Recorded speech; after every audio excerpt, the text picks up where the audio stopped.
Hello दोस्तों, Apollo hospital का quarter पर रिजल्ट आ गया है। तो क्वार्टर पर रिजल्ट में क्या आया है और कैसे आया है वो हम देखेंगे। उसके साथ साथ कंपनी का रियल टाइम में हम देखेंगे कि किस पोजीशन पर अभी वो स्टॉक है और ऊपर जा सकता है या फिर नीचे आ सकता है या फिर क्या स्ट्रैटेजी लगाना चाहिए वो भी हम देखेंगे। उसके साथ साथ दोस्तों कंपनी ने आपको डिविडेंड भी दिया है, कितने क्या डिविडेंड दिया है वो भी हम देखेंगे। तो वीडियो स्टार्ट करने से पहले प्लीज़ वीडियो को लाइक एंड सब्सक्राइब कर दीजिएगा।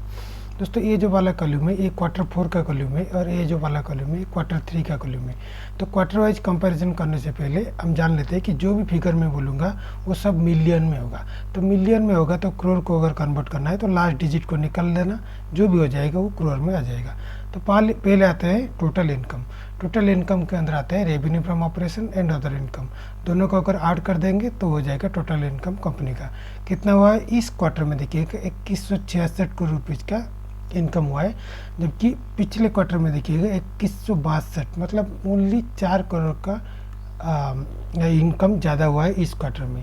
तो कंपनी का खर्चा अगर देखेंगे बहुत सारा खर्चा होता है, जैसे कॉस्ट ऑफ मटेरियल हो गया, एम्प्लॉय बेनिफिट हो गया, फाइनेंशियल कॉस्ट, ऐसे बहुत सारा होता है। टोटल को मिलाकर बोलते हैं टोटल एक्सपेंसेस, मतलब कंपनी का टोटल खर्चा कितना हुआ है। कंपनी का टोटल खर्चा इस क्वार्टर में देखिएगा 1746 करोड़ हुआ है, जबकि पिछले क्वार्टर में देखिएगा 1713 करोड़ हुआ है। तो मतलब इस क्वार्टर में थोड़ा ज़्यादा खर्चा हुआ है कंपनी का।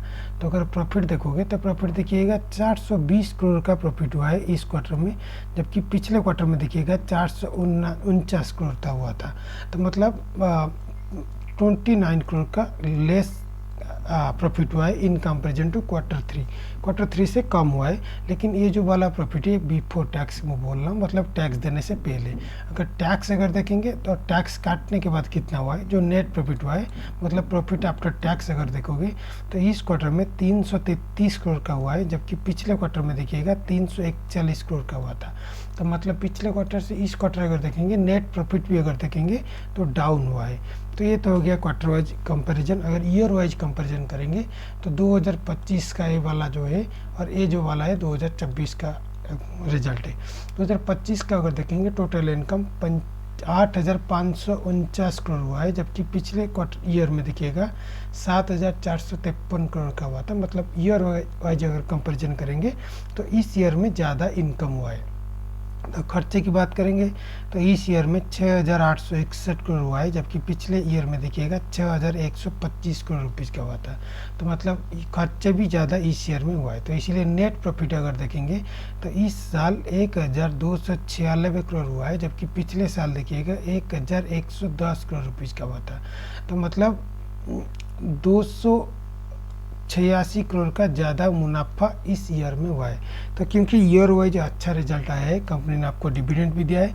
कितना डिविडेंड दिया है देखिए, डिविडेंड दिया है recommended of final dividend of 10 rupees पर इक्विटी शेयर। मतलब आपके पास कितना शेयर है, आपको 10 रुपीज़ मिल जाएगा। लेकिन 10 के साथ साथ वो आपको 9 रुपीज़ वो कितना दिया था, कब दिया था, फरवरी 10 2025 में भी दिया था।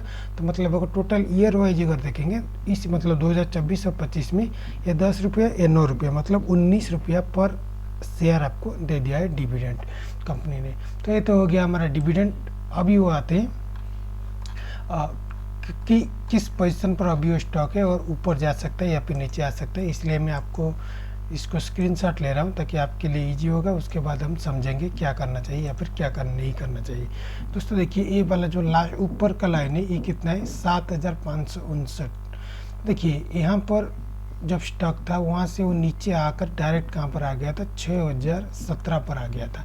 उसके बाद वो रैली लगने लगा। वो कहाँ पर निकला अच्छे से देखना, ये है 7,177 और जो ये वाला जो लाइन देखिएगा, ये लाइन कितना है, 6,854। तो देखिए इस दोनों लाइन के अंदर हमेशा वो स्टॉक अभी रेंगते हुआ रहता है। अभी वो स्टॉक है 6,880 है। तो देखिए अभी एंट्री मत करिएगा, लेकिन अगर एंट्री करना भी है तो कहाँ पर करिएगा, 6,854 पर आप एंट्री कर सकते हैं। लेकिन ये 6,854 पर जब एंट्री करेंगे आपको स्टॉप लॉस देना पड़ेगा, क्योंकि ये थोड़ा रिस्की है। तो 6,854 में अगर लेंगे तो 6,820 आपको स्टॉप लॉस देना पड़ेगा। तो अगर 6,820 अगर देंगे और आपका 6,854 अब अगर एंट्री करेंगे तो आपका फर्स्ट टारगेट होगा 7177 आपका फर्स्ट टारगेट होगा। सेकेंड टारगेट यही हो जाएगा 7559, ये आपका सेकेंड टारगेट हो जाएगा। उसके बाद ही आपको देखना पड़ेगा कि ऊपर जा सकता है नीचे आ सकता है, और मेरा मानना है कि यहाँ पर थोड़ा नीचे आ गया, आके फिर से वो कंसोलिडेट होकर फिर ऊपर जाएगा। तो ये वाला जो है यहाँ पर ऊपर, यहाँ पर फर्स्ट जा सकता है 7177, उसके बाद अगर ऊपर गया तो जाएगा 7559, उसके बाद थोड़ा कंसोलिडेट होगा फिर वो ऊपर जाएगा, ऐसे ही हो जाएगा। देखिए मैं क्यों बोल रहा हूँ, देखिए 46.53 उसका RSI है, तो RSI इंडिकेट कर रहा है ऊपर एग्जैक्ट 50% पर है, मतलब यहाँ पर ऊपर भी जा सकता है, यहाँ पर नीचे आ सकता है। अच्छा, इसलिए मैं आपको स्टॉप लॉस दिया 6820। क्यों, देखिए 6820 के अगर नीचे आ जाएगा और डायरेक्ट कितना तक आ सकता है, 6516 तक आ सकता है। तो इसलिए आपको मैं बोला ये रिस्की पुल है, तो इसलिए स्टॉप लॉस में मैंने कम दिया, ताकि अगर निकल भी गया तो इतना कुछ मतलब नुकसान नहीं होगा। क्योंकि अगर स्टॉप लॉस नहीं दोगे तो 6516 पर भी आ सकता है, या फिर इससे भी अगर नीचे आएगा, हालांकि इतना नीचे नहीं आ सकता लेकिन आ सकता भी है, अगर आएगा भी तो 6017 पर भी आ सकता है, इससे नीचे कभी नहीं आएगा, ये सब पर श्योर है।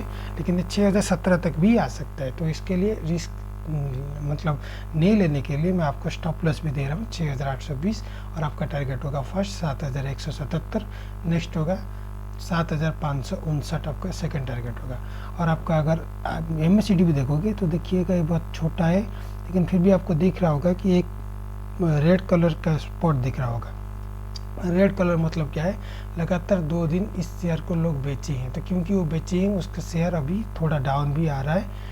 तो कितना डाउन होगा वो आप देखना पड़ेगा। अभी जो 6880 यहाँ पर मत एंट्री करिएगा, ये पूरा बीच मज़ेदार पर है। अगर एंट्री करना भी है तो कहाँ पर करना है, 6854 पर करना है, नॉट 80 पर। थोड़ा आपको देखना पड़ेगा, और आपको 54 पर अगर देंगे तो आपको स्टॉप लॉस भी देना पड़ेगा, 6820 पर भी देना पड़ेगा। तो अगर वीडियो अच्छा लगा प्लीज़ लाइक एंड सब्सक्राइब करिएगा। धन्यवाद।